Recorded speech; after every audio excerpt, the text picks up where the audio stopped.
Non mais voilà, donc du coup, je me suis beaucoup amusé jusqu'à... Nulle part, il ne s'était confié ainsi. Dans cette vidéo, nous plongeons au cœur d'une révélation qui secoue le public francophone. Noa Makcam van Conjo, déclare Salvatore Adamo, laissant entrevoir un tourbillon d'émotions et de regrets longtemps tus. Sans entrer dans les détails, ces mots suffisent déjà à créer une onde de choc, éveillant curiosité, stupeur et compassion. Restez avec nous car ce que vous vous apprêtez à découvrir pourrait bien transformer votre regard sur l'homme derrière la légende. Dans la continuité du passage précédent, l'interview que Salvatore Adamo a accordée à Paris Match semblait ouvrir une brèche intime qu'il avait longtemps gardée close. À 82 ans, encore marqué par les ennuis de santé qu'il avait contraint à reporter plusieurs concerts, il parlait avec une douceur fragile, comme si chaque mot faisait remonter un pan de vie qu'il n'avait jamais osé confronter pleinement. Alors qu'il se prépare à remonter sur scène pour retrouver son public, il confiait que cette tournée avait pour lui la valeur d'un nouveau départ, d'un moment de vérité. Mais c'est en évoquant sa famille que son regard s'est assombri, comme frappé d'un souvenir qu'il ne parvient toujours pas à apaiser. Il parla d'abord de Nicole, son épouse fidèle, mère d'Anthony et de Benjamin. Puis, presque dans un murmure, il prononça le prénom d'Amélie, née en 1979 d'une relation passionnée mais clandestine avec Annette Dahl, actrice et mannequin allemande rencontrée sur un tournage. Ce simple prénom semblait suspendre le temps. Pendant près de 24 ans, Adamo avait laissé croire que la petite était la fille de Nicole, un mensonge familial qu'il porta comme un fardeau silencieux. Ce n'est qu'en 2004, lorsque la jeune femme atteignit l'âge adulte, qu'il trouva le courage de révéler la vérité. En l'évoquant, ses mains tremblèrent légèrement, comme si la culpabilité avait laissé une empreinte physique. La culpabilité est toujours là, avoua-t-il, conscient de la souffrance qu'il avait provoquée, tant chez Nicole que chez Annette, et même chez ses enfants, tous inévitablement touchés par cette histoire longtemps étouffée. Il expliqua avoir tenté de reconstruire les liens, de récupérer le temps perdu, mais il reconnaissait que tout restait délicat. Ses 3 enfants et ses petites filles vivent aujourd'hui à l'étranger, et les occasions de se retrouver se font rares, au point que chaque rencontre lui donne l'impression de courir contre le temps. Le chanteur confia qu'il sent désormais les années lui glisser entre les doigts, avec une lucidité désarmante. Et lorsqu'il parla de son avenir, son ton devint plus serein. Il n'a pas peur de la fin, seulement du fait de partir trop tôt, sans avoir vu ceux qu'il aime s'épanouir pleinement. Son souhait le plus intime, murmuré presque comme une prière, serait de vivre encore une dizaine d'années, juste assez pour assister à leur réussite, à leur choix, à leur bonheur. Puis avec un sourire mélancolique, il conclut que l'idée qui le console le plus est la suivante. On continue d'exister tant que quelqu'un se souvient de nous. Une phrase simple mais qui laissait dans l'air une profondeur inattendue, comme un écho que l'on n'oublie pas. Dans le prolongement naturel du récit précédent, le regard d'Adamo, encore embué de confidences douloureuses, semblait peu à peu se tourner vers une autre époque, celle où tout avait commencé, bien avant les regrets, bien avant les silences. Comme si, pour rééquilibrer le poids du passé, il fallait revenir aux premières étincelles, au moment qui avait façonné l'artiste qu'on admire aujourd'hui. Et soudain, en évoquant sa jeunesse, son visage s'éclaira d'une lumière différente, presque juvénile. On revoyait le jeune homme d'à peine 20 ans, timide mais animé d'une détermination farouche, montant les marches des radios belges avec une guitare trop lourda pour ses épaules, mais un monde entier dans la voix. C'est là que Sans toi, Mamie prit forme, une ballade simple, presque naïve, mais portée par une sensibilité qui traversait immédiatement les frontières. Ce titre fut sa première vague, celle qui l'emporta loin de la Sicile de son enfance pour le propulser vers la France, où la chanson trouva un écho inattendu. Pourtant, ce n'était qu'un prélude. Car c'est Tombe la neige, en 1963, qui fit basculer sa vie. On raconte que cette mélodie, douce comme un souffle d'hiver, s'est d'abord glissée timidement dans les programmations nocturnes, avant de conquérir les ondes le jour, puis les places publiques, puis les chœurs. La voix d'Adamo, chaude et mélancolique, se mêlait au silence des rues enneigées, et chacun semblait y entendre sa propre histoire. Le succès fut fulgurant, presque irréel. Des millions de disques vendus, des traductions en japonais, en espagnol, en turc. On découvre alors un artiste universel, capable de franchir les cultures sans jamais trahir son identité. La nuit arriva ensuite comme un sceau définitif apposé sur une carrière naissante, mais déjà lumineuse. Cette chanson, avec son rythme lent et ses mots suspendus, installa Adamo à une altitude où seuls quelques rares chanteurs parviennent à se maintenir. Les salles se remplissaient, les tournées s'enchaînaient, et partout où il passait, on reconnaissait sa silhouette élancée, et cette façon si particulière de laisser vibrer les notes juste une seconde de plus, comme s'il retenait le souffle du public. Ce furent de ces œuvres-là, ce trio de chansons devenues mythiques, qui transformèrent un jeune immigrant discret en l'un des artistes les plus importants de la francophonie. Une ascension presque irréelle lorsqu'on l'entend aujourd'hui, à 82 ans, raconter son parcours avec la même modestie qu'à ses débuts.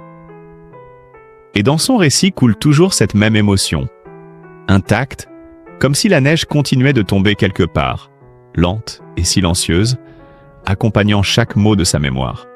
Dans la continuité naturelle du récit précédent, tandis que les premières notes de Tombe la neige semblaient encore flotter dans l'air, l'histoire se replie maintenant vers l'origine, là où tout s'est réellement forgé.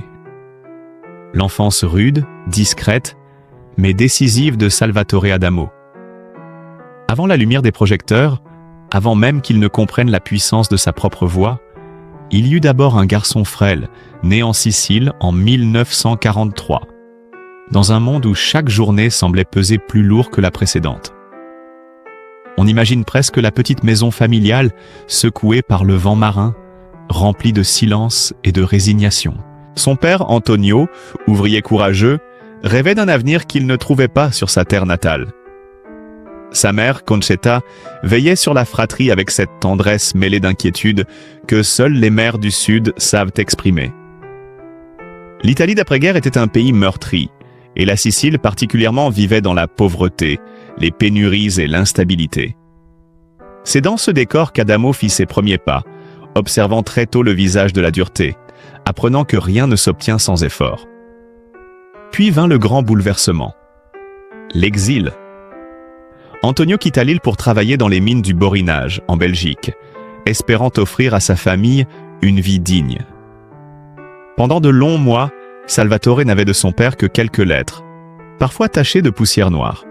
Lorsque la famille finit par rejoindre Antonio, le jeune garçon découvrit un pays où la langue lui était étrangère, où le froid mordait les joues et où les rues industrielles semblaient avaler toute couleur. Mais c'est précisément dans cette grisaille que la sensibilité d'Adamo commença à prendre forme. Trop timide pour se mêler immédiatement aux autres enfants, il trouva refuge dans les livres, la musique et surtout dans l'écriture. À l'école, il se heurtait parfois à l'incompréhension, à cet accent sicilien qui trahissait son origine. Les journées étaient libres longues, ponctuées de travail scolaire et de tâches familiales, car chez les Adamo, chaque main comptait.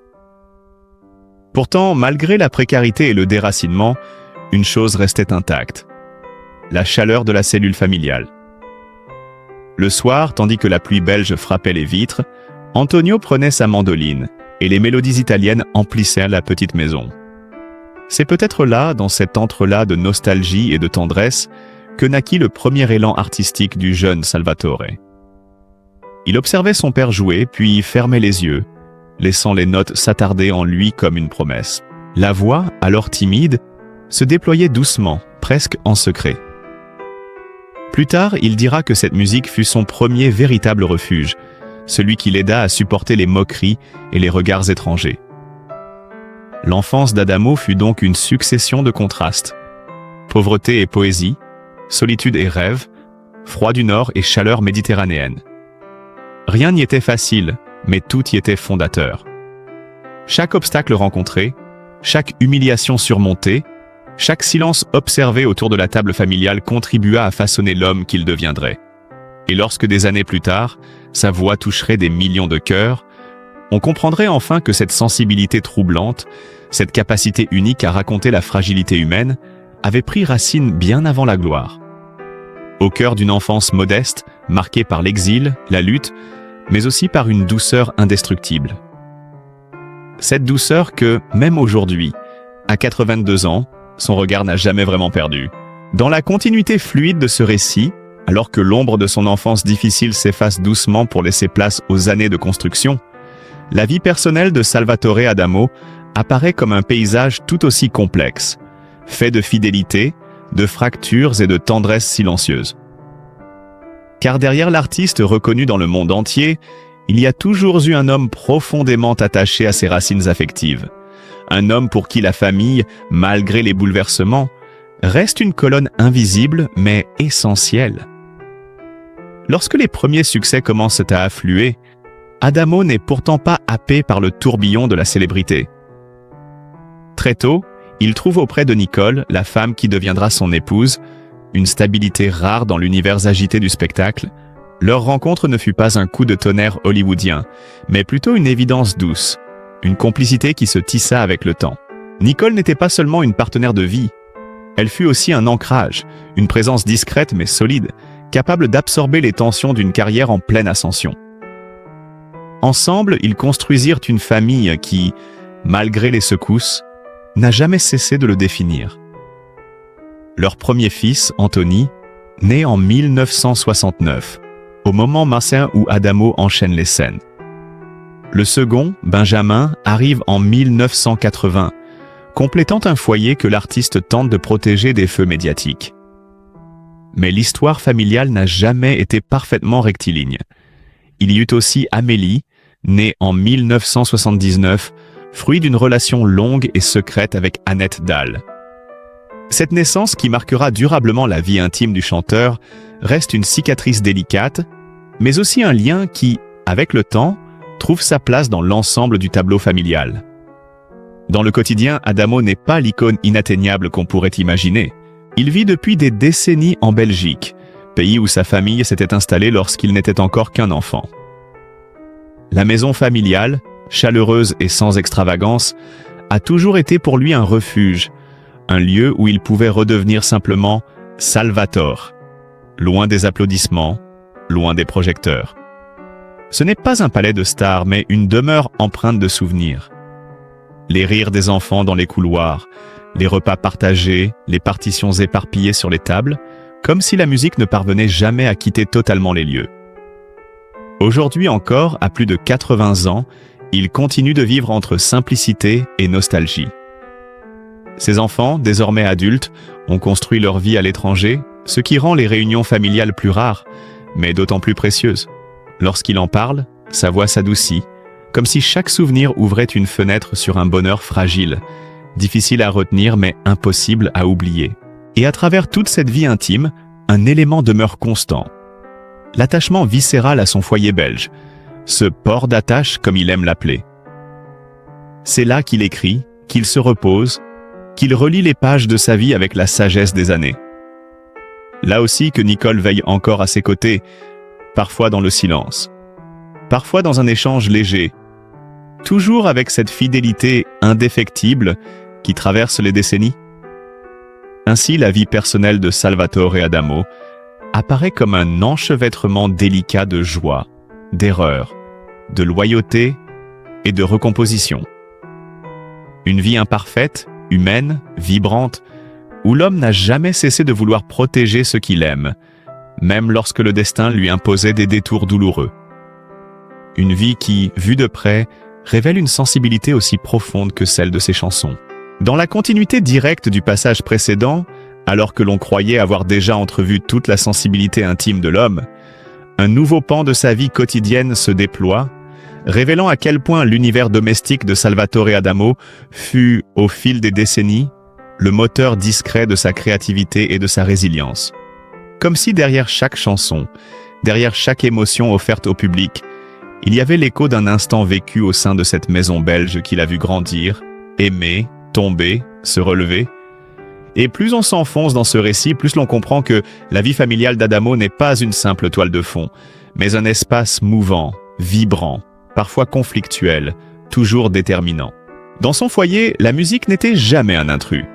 Elle se mêlait aux odeurs de cuisine, aux pas feutrés dans les couloirs, aux conversations tardives.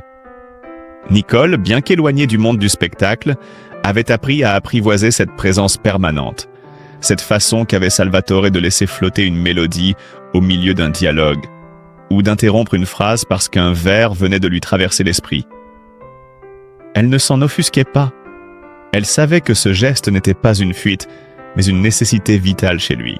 Les enfants, eux, grandirent dans un environnement où la notoriété de leur père était à la fois omniprésente et soigneusement tenue à distance. Anthony se souvenait des soirées où, au lieu de se rendre à des événements mondains, son père choisissait de rester à la maison pour lire une histoire, vérifier un devoir ou simplement regarder la télévision ensemble. Benjamin, plus jeune, évoquait souvent la tendresse silencieuse de Salvatore, cette façon de poser une main sur son épaule sans un mot, comme pour lui transmettre une force tranquille qu'il ne parvenait pas toujours à exprimer autrement. Mais la vie n'était pas qu'harmonie. Les périodes de tension n'étaient non pas rares. Résultat des absences prolongées, des tournées qui l'emportèrent de continent en continent, des nuits d'écriture où il s'enfermait dans son bureau en oubliant presque l'heure. Nicole en souffrait parfois, mais jamais elle ne remit en doute le chemin qu'ils avaient choisi ensemble. À chaque retour, Adamo tentait de rééquilibrer la balance. Un dîner préparé, une promenade improvisée, une attention particulière pour chacun des enfants. Amélie, durant longtemps, occupa une place difficile dans ce puzzle familial. Non pas par rejet, mais parce que son existence, révélée tardivement, fit remonter à la surface des fragilités que tous tentaient de maîtriser. Pourtant, au fil des ans, des ponts furent reconstruits. Salvatore, avec une douceur presque maladroite, tenta de rattraper les gestes manqués. Les rencontres, d'abord brèves, devinrent plus longues, puis plus régulières. Et même si rien ne vint effacer totalement les années de silence, une nouvelle forme de relation prit racine. Sincère, fragile, mais réelle. Aujourd'hui, lorsque l'artiste parle de ses enfants, la fierté envahit son regard. Il évoque leur parcours, leur choix de vie, leur indépendance géographique, non pas comme une séparation douloureuse, mais comme une preuve que chacun a trouvé sa voie. Certes, leur éloignement lui pèse parfois, mais il s'y résigne avec cette lucidité douce amère propre aux pères vieillissants. Ceux qui savent que laisser partir fait aussi partie de l'amour. Sa maison, elle, reste le témoin silencieux de tous ces moments. Située dans un quartier calme, entourée d'arbres qu'il voit grandir année après année, elle respire la mémoire des pas d'enfants, des nuits d'écriture tourmentées, des retours tardifs après un concert triomphal. Dans son bureau, les murs sont tapissés de livres, de photos de tournée, de partitions annotées, mais aussi de dessins offerts par ses enfants il y a des décennies. Rien n'y est ostentatoire, tout y est vivant. Au fil des ans, la demeure s'est transformée en cocon, en refuge indispensable face aux exigences du métier. Là, il cultive un jardin qu'il entretient lui-même, taillant les rosiers avec la même précision qu'il met dans ses textes. Là, il reçoit quelques amis intimes, partageant un café ou un repas simple, loin des paillettes. Là surtout, il retrouve la présence silencieuse de Nicole, toujours fidèle, toujours discrète, dont la patience et la constance ont, à bien des égards, assuré l'équilibre de toute la structure familiale. À mesure que l'on avance dans ce chapitre intime, on comprend que la vie personnelle d'Adamo ne fut ni un conte de fées, ni une suite d'épreuves écrasantes. Elle fut un chemin malléable, fait de beauté et de rupture, de fidélité et de réparation, de chaleur et de manque. Un chemin profondément humain, où l'homme se confronte à ses propres limites, mais ne cesse jamais d'aimer, de protéger, d'espérer. Et cette humanité-là, palpable, presque visible à travers chaque geste, chaque parole, s'inscrit comme la toile secrète derrière laquelle ces chansons ont trouvé leur vérité. Une vérité qui, même aujourd'hui, continue de vibrer au rythme de sa vie, entre les murs simples de cette maison belge où tout, absolument tout, a laissé une trace. Dans le prolongement direct du passage précédent, alors que la maison belge d'Adamo apparaît déjà comme un sanctuaire fragile et chargé de souvenirs, un autre détail de son quotidien s'ouvre, révélant une facette encore plus intime de sa vie. Celle d'un homme qui, malgré la célébrité et les épreuves, n'a jamais cessé de chercher l'équilibre entre le tumulte du monde et la paix intérieure. À mesure que les années passaient, cette quête silencieuse devint presque une seconde nature, un fin fil qui reliait tous les fragments de sa vie. Sa famille, sa musique, ses solitudes, ses espoirs. Chaque matin, Adamo se levait tôt, bien avant que la maison ne s'anime. Nicole dormait encore, les rideaux laissèrent de filtrer la lumière pâle du jour naissant et lui avançait lentement dans le couloir pour ne réveiller personne. Il descendait l'escalier en bois, un escalier qui avait entendu les pas précipités de ses enfants, puis ceux plus hésitants de l'âge. Dans la cuisine, il préparait un café noir, fort et amer, un rituel presque sacré qui marquait le début de toutes ses journées depuis des décennies. Puis il s'installait près de la fenêtre, observant les arbres, la rue silencieuse, les premières traces de vie autour de lui. C'était son moment. Celui où il retrouvait ce qu'il appelait la respiration du monde. Un instant de pure simplicité qui lui rappelait que, malgré tout, la vie continuait à sa manière, lente et douce. Ce calme apparent contrastait parfois avec les tourments intérieurs qui, même à un âge avancé, ne disparaissaient jamais tout à fait. Les souvenirs du passé, ses choix, ses erreurs, ses blessures, revenaient le visiter par vagues. Non pas pour le hanter, mais pour lui rappeler qu'il avait vécu pleinement, intensément, parfois maladroitement, mais toujours sincèrement. Les visages de ses enfants défilèrent dans sa mémoire. Anthony avec sa rigueur tranquille, Benjamin avec son énergie plus vive, Amélie avec cette délicatesse qui lui rappelait tant sa propre sensibilité lorsqu'il avait son âge. Chacun d'eux, à leur manière, incarnait une part de lui qu'il n'avait jamais entièrement su exprimer par des mots. Alors parfois, il écrivait des lettres qu'il n'envoyait jamais, des mots pour dire ce qui restait coincé entre le cœur et la voix. Ces lettres dormaient dans un tiroir de son bureau, traces muettes d'un père pudique mais profondément aimant. L'après-midi, lorsque ses forces le permettaient, il marchait dans les environs. Les voisins le saluaient avec respect mais sans insistance. La discrétion du quartier avait toujours été l'un des aspects qu'il appréciait le plus. Certains anciens l'avaient vu arriver jeune homme, d'autres l'avaient en vue devenir père, puis grand-père. Dans ces rues, il n'était pas l'icône Adamo, mais simplement Salvatore, l'homme qui aimait les promenades lentes et les discussions impromptues au coin d'un jardin. Il s'arrêtait parfois devant une boulangerie où l'odeur du pain chaud lui rappelait son enfance en Sicile, ou devant un lampadaire sous lequel, des années plus tôt, il avait trouvé le vers d'une chanson en rentrant d'un concert. Toute la ville était tissée de fragments de sa mémoire. Dans sa maison, la vie s'organisait aussi autour de petites habitudes que Nicole entretenait avec une patience presque sacerdotale.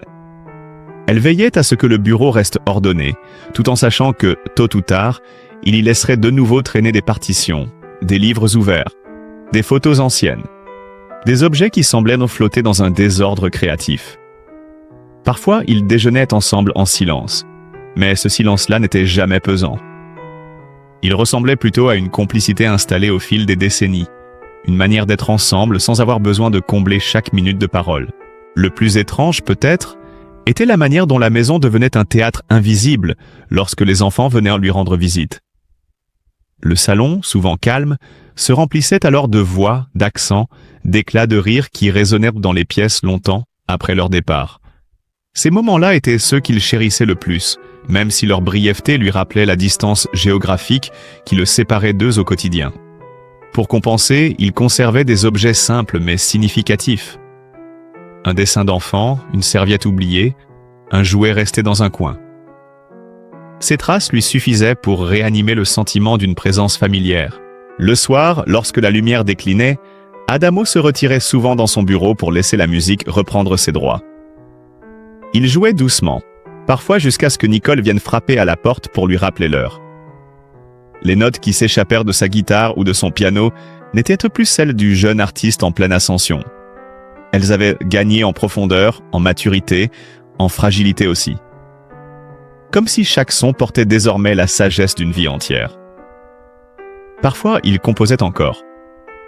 D'autres fois, il se contentait de rejouer des mélodies anciennes, revisitées par le passage du temps.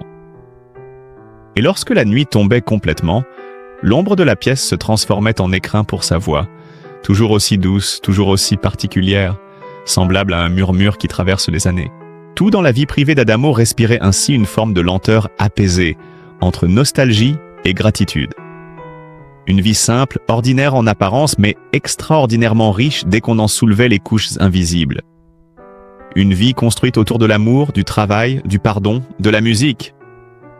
Une vie où chaque détail, un jardin, une photo, un repas partagé, une chanson qui renaît doucement, se tisse dans un ensemble cohérent qui révèle plus que jamais l'homme derrière l'artiste. Et plus l'on avance dans ce récit, plus l'on comprend que la maison, la famille, les souvenirs, tout cela forme un univers profondément vivant. Un univers où Adamo continue de marcher avec la même pudeur et la même intensité qu'autrefois, comme si chaque journée était une dernière page qu'il veut écrire avec douceur. En découvrant la vie intime de Salvatore Adamo, ses combats silencieux, ses regrets assumés et son affection profonde pour ceux qu'il aime, nous comprenons à quel point l'artiste que nous admirons depuis des décennies est, avant tout, un homme profondément humain. Derrière les chansons mythiques se cache un cœur sensible, marqué par la fragilité, le courage et la volonté de réparer ce qui peut l'être encore. Si cette histoire vous a touché, si vous sentez en vous une once de tendresse ou de compassion pour cet homme qui continue de marcher avec dignité malgré les années, alors n'hésitez pas à soutenir cette vidéo. Un simple like, un partage ou un abonnement à la chaîne nous aide à faire vivre ces récits précieux, à transmettre des histoires qui méritent d'être entendues. Laissez un commentaire aussi. Dites-nous ce que vous ressentez face à ce parcours fait d'erreurs, d'amour et de résilience. Et surtout, retenons ensemble une leçon essentielle. Il n'est jamais trop tard pour aimer, pour demander pardon, pour tendre la main. Tant qu'il reste du temps, il reste une chance d'embellir ce qui nous entoure.